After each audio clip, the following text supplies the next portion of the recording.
तुम मेरी हार कैसे हो सकते हो? तुम मेरा बनाया हुआ हो, मेरी करिश्मा हो, मेरे ही चमत्कार से तुम्हारी उत्पत्ति हुई थी। अगर तुम्हारे परिवार में आज तुम्हें कोई कोसता है ना कि क्यों तुमने जन्म ले लिया, तुम्हारे होने से क्या फ़ायदा है, तो बस उस बात को दिल से कभी मत लगाना। वो बस कहने सुनने की बात है, कोस देते हैं। कभी कभी सब अपनी अपनी परेशानी एक दूसरे पर निकाल देते हैं, लेकिन तुम वो हो ना जिसके लिए बहुत विनती की गई थी और तब तुम्हारा जन्म हुआ था। तुम वो हो जिसे पाकर सब खुश हो गए थे और आज भी तुम्हारे होने से सबको खुशी है। भले ही कभी कभी मुंह पर कोई कुछ कह जाता है, लेकिन उसे दिल से मत लगाना और अपने आप को कमज़ोर मत होने देना, क्योंकि तुम्हें सब बहुत चाहते हैं। अगर तुम्हें एक खरोच भी आती है ना तो सबको तकलीफ़ होने लगती है। तुम प्रिय हो, सबके प्रिय हो, प्रियतम हो, इसलिए अपना बहुत ध्यान रखा करो, अपना ख्याल रखा करो। और जीवन में जब भी बहुत मुश्किलों से घिर जाओ, लगने लगे कि कुछ नहीं हो सकता ना, तो सब छोड़ छाड़ कर मेरी शिरडी आओ। आओ मेरी शिरडी, मेरे दरबार आकर बैठो। मैं बताऊंगा आगे क्या करना है, कैसे करना है। कभी कभी ऐसा होता है कि परिवार में अपने ही लोग अपनी बातें नहीं समझते, कभी बच्चे नहीं समझते हैं, कभी पति पत्नी एक दूसरे की बात नहीं समझते, कभी माता पिता तो कभी भाई बहन नहीं समझ पाते। पर इसका मतलब ये नहीं है कि वो प्रेम नहीं करते हैं, मगर वो एक इंसान है और इंसान की क्षमता अनुसार ही सोचते हैं। उसके ऊपर वो नहीं सोच पाते हैं। उनके हिसाब से उनकी बनाई हुई एक दुनिया है जो उनके मन में बसती है, और उनके हिसाब से कुछ ऐसा करने पर ऐसा होगा और वैसा करने पर वैसा होगा। कुछ सोच रखा है उन्होंने और अक्सर उन्हें यही अनुभव प्राप्त होता है। तो वो तो तुम्हें उतना ही बता पाएंगे, उतना ही आकलन कर पाएंगे जो उन्होंने अनुभव किया है। इसलिए उनकी भी ज़्यादा गलती नहीं है। कभी कभी कोई नहीं समझ पाएगा तुम्हारी बात, और ये वो घड़ी है जब तुम्हें शिरडी से बुलावा आता है और तुम्हें ऐसी परिस्थिति में आना चाहिए।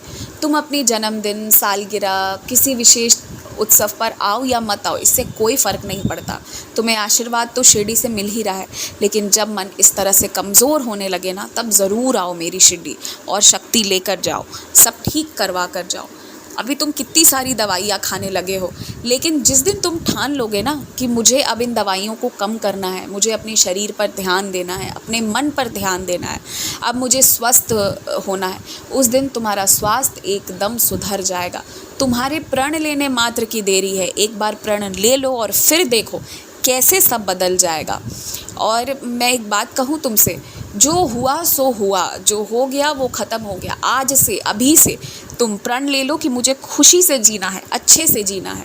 तुम जाओ, व्यायाम करने जाओ, पार्क जाया करो, अच्छे अच्छे लोगों से उठो बैठो, मिलो जुलो, और मंदिर जाओ आओ। हो सके तो हफ्ते में एक दिन भंडारे में अपने तरफ से कुछ ना कुछ योगदान दो। धन का ही योगदान नहीं होता है, अगर हो सके तो कुछ खाना बना कर ले जाओ, ऐसा योगदान अगर हो सके तो वो भी दो। तुम कितने सारे पकवान हैं जो तुम बना सकते हो और आसानी से बना सकते हो, वो सब करो और देखो ना कितनी खुशी मिलेगी तुम्हें, सच्ची खुशी मिलने लगेगी। तुम कभी कभी चाहो तो तुम ब्रेड की सैंडविच बना कर ले जाओ। पराठे बनाने में तकलीफ़ आती है तो मैं वो तुमसे नहीं कहता, तुम पोहे बना कर ले जाओ, कभी नमकीन चावल, कभी मीठे चावल ले जाओ, कभी खीर बना कर ले जाओ।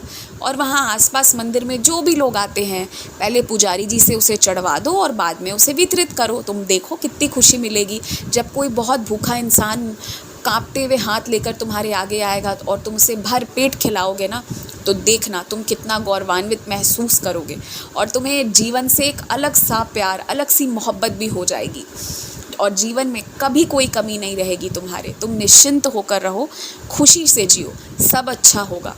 तुम्हारे सारे रिश्ते तुम्हारे मन के हिसाब से हो जाएंगे और सभी लोग तुम्हारे कल्याण में जुट जाएंगे। तुम देख लेना।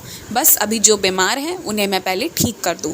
तुम प्रतिदिन ऊदी का सेवन करो, ऊदी तुम्हें इसीलिए दी गई है, उसे बचा कर मत रखो, उसका सेवन करो और सबका नाम लेकर ऊदी जल को तुम ग्रहण करो, ताकि जिसको जो भी कमी है, मानसिक शारीरिक जो भी दिक्कत है, तकलीफ़ है, जो पता चल पा रहा है, जो पता नहीं चल पा रहा है, सब ठीक हो जाएगा, सब अच्छा हो जाएगा। खुश रहो, मुस्कुराते रहो।